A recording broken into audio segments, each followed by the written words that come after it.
الحمد لله والصلاة والسلام على رسول الله وعلى آله وأصحابه ومن والاه أما بعد أشهد أن لا إله إلا الله وأشهد أن محمدا عبده ورسوله أما بعد. سب سے پہلے میں آپ کے سامنے یہ بات کہنا چاہتا ہوں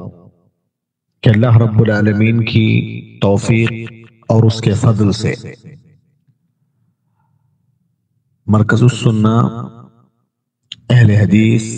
بھٹکل کی جانب سے الحمدللہ گزشتہ سال کی طرح ان سال بھی کوئز کمپٹیشن چلایا گیا جس کے لیے 40 نوویہ کی احادیث کی شرح کا انتخاب کیا گیا. یقیناً یہ مرکز السنہ اہل حدیث بھٹکل کی جانب سے ایک مبارک قدم تھا جس کے ذریعے لوگوں میں احادیث رسول صلی اللہ علیہ وسلم کو عام کرنا، احادیث رسول صلی اللہ علیہ وسلم کے معانی اور مطالب کو لوگوں کو سمجھانا مقصد تھا، تاکہ لوگ نبی کریم صلی اللہ علیہ وسلم کی احادیث کے معنی اور مفہوم کو جان کر اس کو یاد رکھ کر اس پر عمل پیرا ہو سکے. یقیناً یہ اقدام، یہ عمل مرکز السنہ اہل حدیث بھٹکل کی جانب سے بہت ہی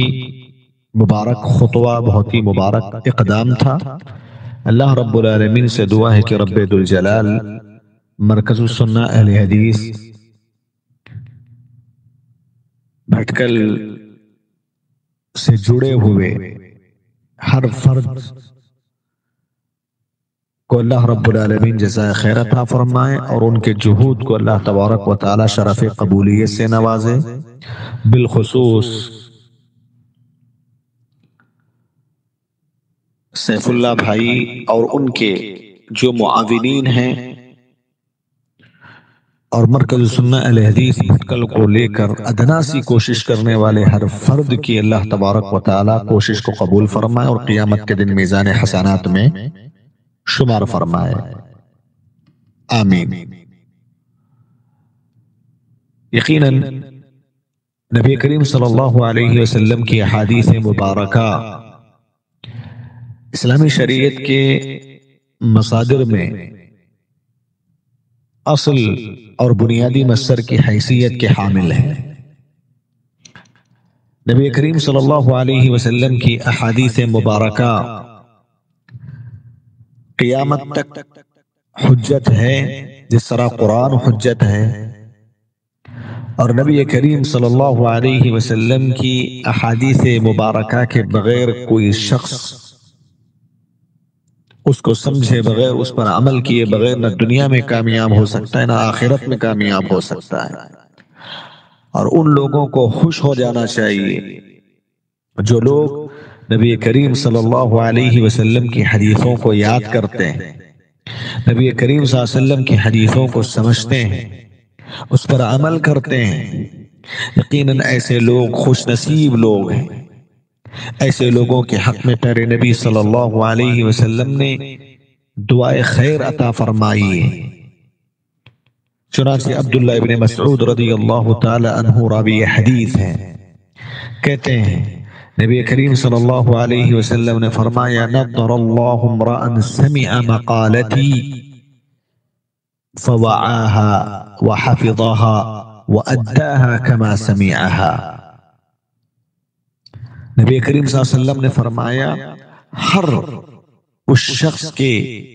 چہرے کو اللہ تبارک و تعالی خوش اور خرم رکھے، تر و تازہ رکھے، اس کے دل میں اللہ رب العالمین اطمینان و سکون ڈال دے، اس کے دل کو اللہ تبارک و تعالی دین کی سمجھ کے لیے اس کے سینے کو کھول دے. جس نے میری بات کو سنا اور اس کو سمجھا اور اس کو یاد کیا اور لوگوں تک اس کو پہنچایا۔ اس حدیث میں میرے نبی صلی اللہ علیہ وسلم نے 4 باتیں بتائی ہیں بقول علامہ ابن القیم رحمہ اللہ۔ علامہ ابن القیم رحمہ اللہ کہتے ہیں اس حدیث میں علم کے 4 مراتب ذکر کیے گئے ہیں۔ پہلا یہ ہے کہ آدمی سنے، کسی استاد سے، معتبر استاد سے نبی کی حدیث کو سنے۔ نمبر 2 اس کو سمجھے۔ نمبر 3 اس کو یاد کرے۔ نمبر 4 اس کو لوگوں تک پہنچائے۔ اور سبحان اللہ 40 نوویہ کی شرح کا یہ سلسلہ رمضان المبارک کے مہینے میں جو آپ نے سنا، جو آپ نے اس کو فالو کیا، حقیقت میں یہ انشاءاللہ یہ 4 چیزیں اس میں شامل ہیں کہ آپ نے الحمدللہ اس کو سنا بذریعے ویڈیوز کے ذریعے، اور اس کو آپ نے سمجھنے کی کوشش کی، جیسے جیسے اس میں بتایا گیا آپ نے سمجھنے کی کوشش کی، اور آپ نے اس کو یاد کی، کرنے کی کوشش کی، اور انشاءاللہ آپ سے امید ہے کہ آپ لوگوں تک اس کو پہنچائیں گے۔ تو یہ 4 چیزیں کسی آدمی کے اندر جمع ہو جاتی ہیں۔ نبی کی حدیثوں کو سن لیتا ہے کوئی اور اس کو سمجھ لیتا ہے، اس کو یاد کرتا ہے اور لوگوں تک اس کو پہنچاتا ہے۔ یہ 4 چیزیں کرنے کی وجہ سے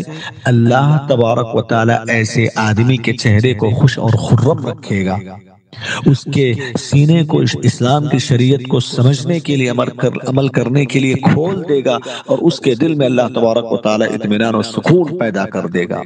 نضر اللہ امرأ سمع مقالتی فوعاها وحفظها وأداها كما سمعها۔ یہ بہت بڑی فضیلت کی بات ہے کہ نبی کی حدیثوں کو آپ جانیں، یاد کریں، لوگوں تک پہنچائیں۔ یہ بہت بڑی فضیلت کی بات ہے واللہ۔ اور یاد رکھیں نبی کریم صلی اللہ علیہ وسلم کی حدیثوں کو جانے بغیر نہ آپ نبی صلی اللہ علیہ وسلم سے صحیح معنوں میں محبت کر سکتے ہیں، نہ آپ نبی کریم صلی اللہ علیہ وسلم کے نمونے کو، نبی صلی اللہ علیہ وسلم کو بطور نمونہ سمجھ کر ان کی پیروی اور ان کو فالو صحیح معنوں میں کر سکتے ہیں۔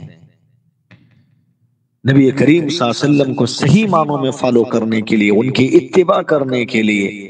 ان کے نقش قدم پر چلنے کے لیے، اور نبی سے صحیح معنوں میں محبت کرنے کے لیے ضروری ہے کہ نبی کی حدیثوں کو جانا جائے، اس کو سمجھا جائے، اس پر عمل کیا جائے۔ تبھی چل کر ایک آدمی نبی کی حدیثوں پر عمل کر سکتا ہے اور نبی صلی اللہ علیہ وسلم کی کو آئیڈیل سمجھ کر ان کی اتباع کر سکتا ہے۔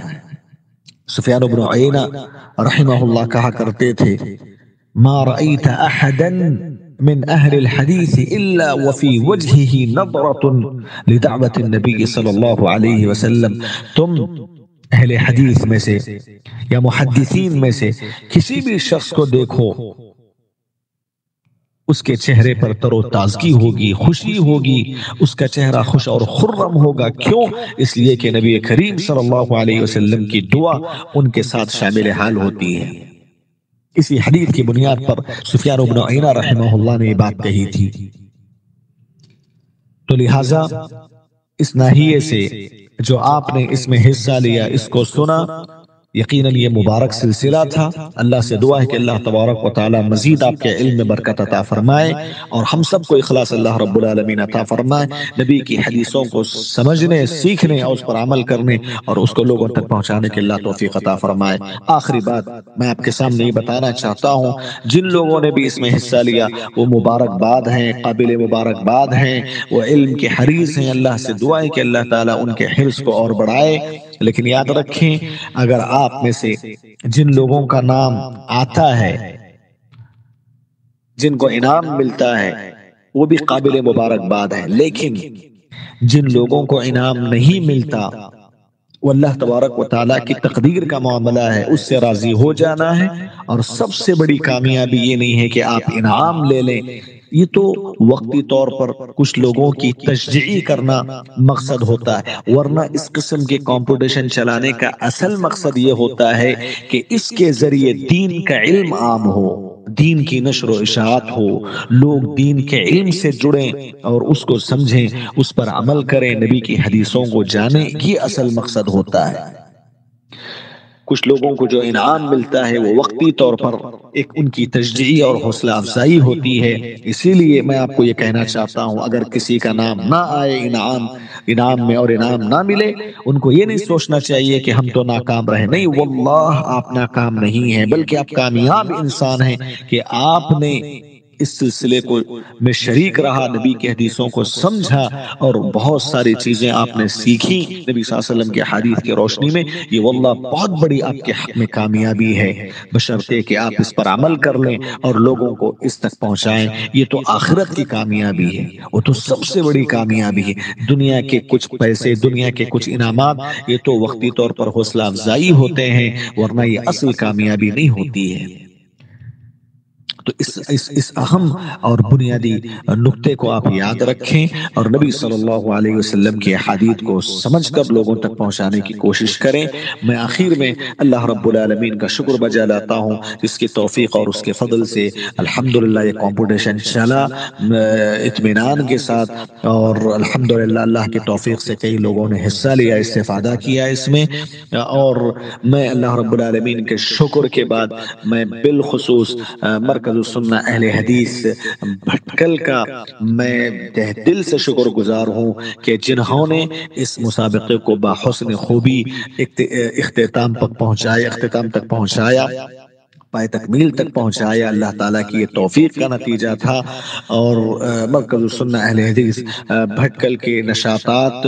معروف ہیں الحمدللہ، مہینے کی مناسبت سے، ہفتے کی مناسبت سے الحمدللہ لوگوں تک علم کی روشنی یہ لوگ پھیلا رہے ہیں، علم پھیل رہا ہے ان کے ذریعے۔ اللہ تعالیٰ سے دعا ہے کہ اللہ تعالیٰ ان کو مبارک بنائے، ان کی کوششوں کو قبول فرمائے، اس مرکز کو اللہ رب العالمین دین کا خادم بنا دے، اور اللہ رب العالمین ان کے جتنے بھی نیک عزائم اور مقاصد ہیں اللہ تعالیٰ اس کو پائے تکمیل تک پہنچائے۔ میں اس کے بعد آپ تمام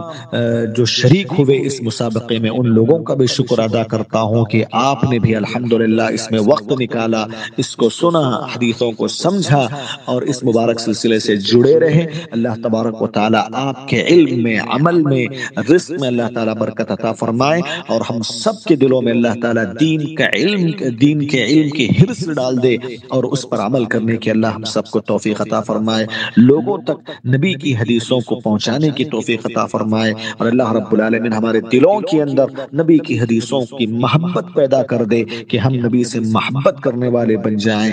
آمین۔ وصلی اللہ علی نبینا محمد وعلی آلہ وصحبہ وسلم تسلیما کثیرا، والسلام علیکم ورحمۃ اللہ وبرکاتہ۔